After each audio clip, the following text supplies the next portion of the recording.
मैं पीयूष जी के पास आती हूँ उसके बाद कि जो बात अभी इरफान सर कह रहे थे कि भाई जो इतिहास पॉलिटिकली कन्वीनियंट होता है रूलिंग डिस्पेंसेशन को इरिस्पेक्टिव कि जो भी पार्टी है इन पावर, अगर पॉलिटिकली सूटेबल नैरेटिव को इतिहास के रूप में अगर गढ़ा जाएगा, ये कितना डेंजरस आपको लगता है? क्योंकि जो चीज सत्तारूढ़ पक्ष को पॉलिटिकली सूट करती है वो क्या इतिहास बनेगा, और हम उसी के हिसाब से इतिहास के स्लोगन्स बनाएंगे।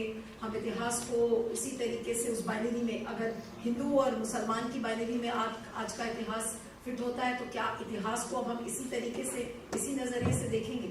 और आज जो इतिहासकार जिनको बोला जाता है अरे ये तो लेफ्ट लिबरल हिस्टोरियंस हैं, ये जो लेफ्ट और राइट में भी जो बांट दिया गया है, क्या ये इतिहास के साथ वाकई में जो इंटेलेक्चुअल ऑनेस्टी होती है, क्या वो पर्पस इस समय सर्व हो रहा है?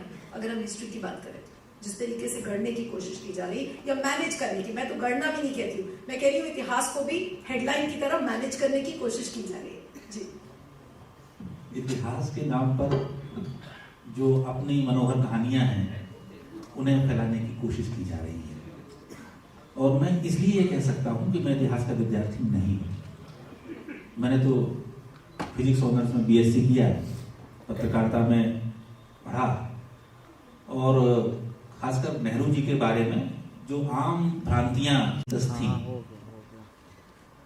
और 2013 के आसपास जब ये लगा कि सत्ता इस व्यक्ति के हाथ में आएगी, तो मुझे ये भी लगा कि सरदार पटेल पे बहुत चर्चा होगी।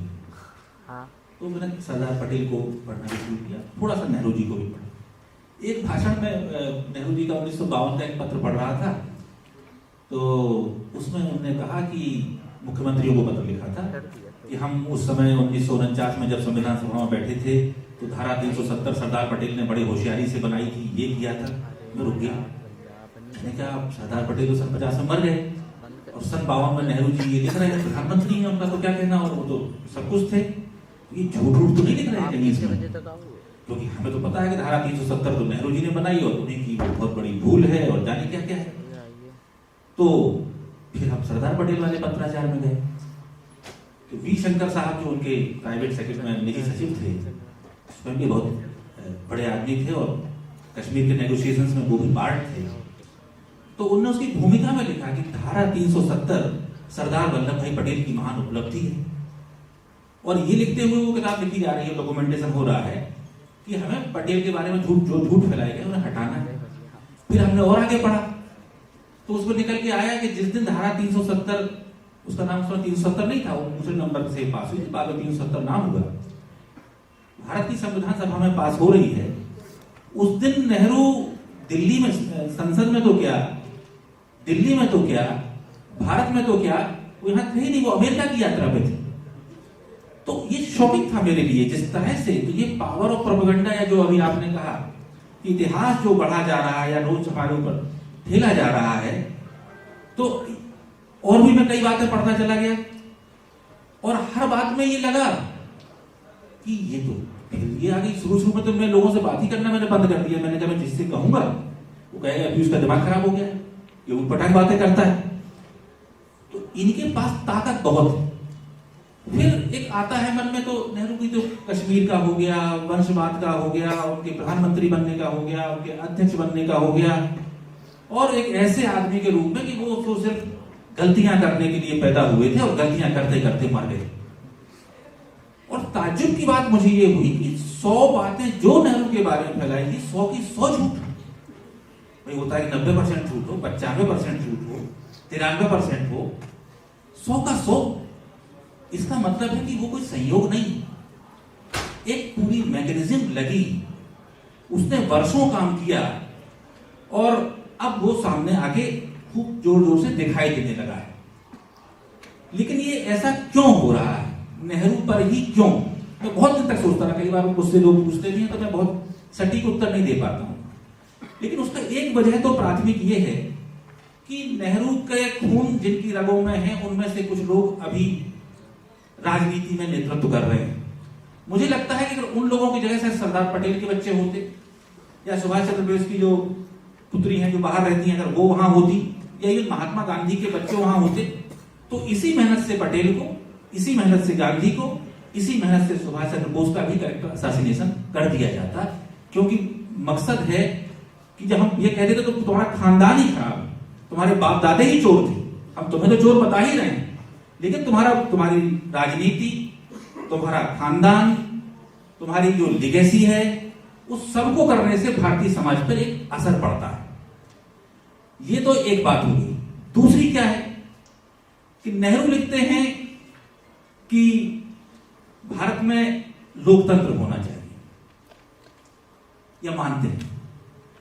गोलवलकर मानते हैं कि एक व्यक्ति का शासन होना चाहिए, सिर्फ एक राष्ट्र, एक प्रधान, एक व्यक्ति होना चाहिए। नेहरू कहते हैं फेडरलिज्म होना चाहिए, राज्यों के पास अधिकार हो, डिसेंट्रलाइजेशन ऑफ पावर होना चाहिए। गोलवलकर कहेंगे एक जगह होना चाहिए। इन बातों पे फिर नेहरू ने जो कंसर्न मैं देखता हूं कि वो आदमी प्रधानमंत्री तो 47 में बन रहा है, और पहली बार मैंने शुरू में लगातार जेलों में हूं, थोड़ा लंबा समय का जेल में होता जो हो रहा है, जिसमें वो इंदिरा जी को पत्र लिख रहे हैं, ग्लिम्पसेस ऑफ वर्ल्ड हिस्ट्री के नाम से हम इसे जानते हैं। तो एक पत्र वो नेहरू लिखते हैं उसमें कि बेटा लोकतंत्र भी कोई बहुत सेफ चीज नहीं है। होता क्या है कि यही साम्राज्यवाद चल रहा है, और उस समय 19वीं सेंचुरी 20वीं सेंचुरी में तमाम लोकतंत्र आते जाते रहते थे यूरोप में। उसको देख के नेहरू कह रहे हैं कि लोकतंत्र तो आ गया, लेकिन जब और लोगों को वोटिंग का राइट मिल गया, लेकिन कुछ दिन बाद जनता भी परेशान होने लगी, क्योंकि वोटिंग का राइट तो मिल गया लेकिन और कोई अधिकार तो है ही नहीं। तो उन्होंने ये पाया कि वो लोकतंत्र के नाम पे कुछ और हो रहा है। तो वो भारत के संदर्भ में समझाते हैं कि जिस दिन आजादी आती है तो हम एक जंजीर से मुक्त होते हैं, उसी दिन दूसरी जंजीर हमारे सामने आ जाती है, पूंजीवाद और नव साम्राज्यवाद के रूप में। इसलिए जब तक हम डिस्ट्रीब्यूशन ऑफ वेल्थ नहीं करेंगे, संपत्तियों का बंटवारा नहीं करेंगे, रोजगार के अवसर पैदा नहीं करेंगे, फ्यूडल स्ट्रक्चर खत्म नहीं करेंगे, तब तक वो लोकतंत्र नहीं आता है। ये वो आदमी 32-33 में लिख रहा है। और जब वो प्रधानमंत्री बनता है तो वो किन किन के काम कर रहा है, उनके क्या काम है, वो देखता है कि हिंदुस्तान में किसान है, सबसे पहले इनकी मदद होनी चाहिए। तो सबसे बड़ा काम क्या हो रहा है, लगान, जो उसमें फिल्में भी बन गई और हजारों साल से किसान की शोषण का एक जरिया थी, जो हमारे राजाओं के जमाने में भी थी, और अंग्रेजों ने तो उसको जमींदारी वगैरह लाके लगान खत्म होती। दूसरा काम वो संविधान संशोधन पहला करता है, किस काम के लिए करता है, जमींदारी उन्मूलन के लिए करता है। तो एक साथ जो इतना बड़ा बर्डन हिंदुस्तान की आबादी पे था, वो एक झटके में उठाता है। लेकिन वो दूसरा काम भी करता है, किसानों को तो उसने किया है कि हमें आगे बढ़ना है, तरक्की करना है, तो इंस्टीट्यूशंस भी होने चाहिए।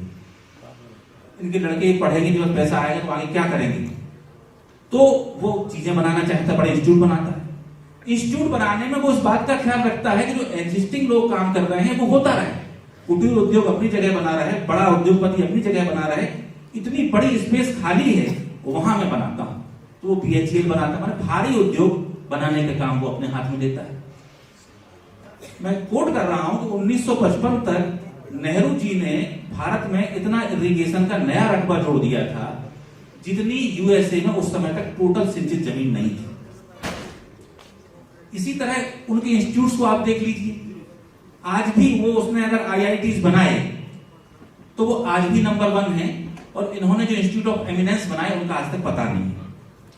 उसने एम्स बनाया जो आज भी भारत का नंबर 1 संस्थान है। इनने 8-10 एम्स बना लिए जो आज भी अपने अपने शहरों के जिला चिकित्सालय से नीचे हैं। तो ये सोच का उसका फर्क था। और सबसे बड़ी बात कि उसके भारी उद्योगों से और सार्वजनिक क्षेत्रों के विकास करने से, सरकारी नौकरियां देने से, वो नौकरियां दिल्ली, बंबई, कलकत्ता, मद्रास अकेले में नहीं होती थी, वो गांव-गांव तक होती थी। तो गांव-गांव के आदमी तक एक समृद्धि पहुंची और इससे एक मिडिल क्लास पैदा हुआ। और उस मिडिल क्लास में जिन लोगों ने नौकरियां पाई और उनके बच्चों ने बाद में उदारीकरण के बाद प्राइवेट क्षेत्र में नौकरियां पाई, वही लोग आज पेंशन पाते हुए कहते हैं कि नेहरू ने कुछ नहीं किया। और उनके बच्चे उस समाजवादी मॉडल से, सरकारी बाप के ताकत से अच्छी प्राइवेट शिक्षा या पढ़ के प्राइवेट नौकरी आज कहीं कर रहे हैं, वो भी कहते हैं नेहरू ने कुछ नहीं किया। तो मैं इस बात को खत्म करते हैं सिर्फ एक चीज से खत्म करूंगा कि ग्रीक ट्रेजेडीज में एक कहानी आती है प्रोमेथियस की। तो प्रोमेथियस एक देवता था और वो स्वर्ग से देखता था कि आदमी बड़ा परेशान है, फटेहाल है, इसको ठंड से ठिठुर जाता है, इसके बच्चों को शेर उठा ले जाता है, इसके पास पहनने को कपड़े नहीं है। उसने काफी दिमाग लगाया। उसे लगा कि अगर इसको आग दे दूं मैं जाके तो इंसान की बेहतरी हो जाएगी। अब आग कहां से लाए? आग तो स्वर्ग में होती थी और वो देवता था, तो उसने वहां से आग चुरा ली और चुरा के इंसान को वो आग दे गया। आग आई तो उसमें मांस भी पकने लगा, उसमें ठंड से ही बचने लगे। रात में जला दो अलाव के रूप में तो जानवर भी दूर भागने लगे। आदमी में जड़ा ताकत आई तो जो गिफ्ट दिए जाते थे देवताओं को, जो चढ़ावा चढ़ाया जाता था, वो आदमी ने कम कर दिया। तो स्वर्ग में हुआ कि ये टैक्स कलेक्शन कैसे कम हो गया हमारा, और ये आग वहां कैसे पहुंच गई। इंक्वायरी बैठी, पता चला कि प्रोमेथियस गया था, इसने दिया, तो उसे दंड देना था। तो दंड क्या दिया जाए उसे? तो वो देवता वो भी था, तो अमर था, मर नहीं सकता था। तो एक छोटी पहाड़ी के ऊपर उसे सलीब पे टांग दिया गया और उसके कंधे पर एक गिद्ध बिठा दिया गया। तो गिद्ध दिन भर उसका मांस नोचता था और प्रोमेथियस चिल्लाता था, चीखता था दर्द से। और रात के समय जब गिद्ध सो जाता था तो क्योंकि देवता था, अमर था, तो फिर उसका मांस आ जाता तो गिद्ध उसे करता। ये प्रक्रिया प्रोमेथियस की चलती थी। और जिन गांव वालों के लिए, जिन पृथ्वी वालों के लिए वो आग लेके आया था, वो सुबह से शाम तक वहां उस पहाड़ के पास खड़े होकर तमाशा देखते थे, उसकी चीखें सुनते थे। इतने एहसान नाच लोग उस जमाने में थे। ऐसे ही मुझे नेहरू का लगता है कि जिस व्यक्ति ने अपना पूरा जीवन दे दिया, जिसकी बेटी ने सीने पे गोलियां खा ली, जिसने सारी संपत्ति दे दी, जो सब कुछ हो सकता था, जिससे बर्ट्रैंड रसेल और बर्नार्ड शॉ बातचीत करते हो कि क्या करना है और क्या नहीं करना है, जिससे रविन्द्रनाथ ठाकुर जैसे ऋतुराज कहते हो, मुंशी प्रेमचंद जैसा व्यक्ति जिसकी लिखी किताब का हिंदी में अनुवाद करता हो, हजारी प्रसाद द्विवेदी जैसा व्यक्ति जिस व्यक्ति से अपने हिंदी भवन का उद्घाटन कराता हो, जिसके राज्यसभा में मैथिली शरण गुप्त और दिनकर जैसे दो राष्ट्रकवि एक साथ बैठते हों, तो जिसने सिर्फ दिया ही दिया, और जिनको दिया वो लोग आज प्रोमेथियस के उन नागरिकों की तरह उसका मजाक उड़ाते हैं। और आज उन्हीं मत लोगों में से कुछ लोग सत्ता में आ गए हैं, तो इतिहास को कर रहे हैं, अपने को बदनाम कर रहे हैं। बहुत अच्छा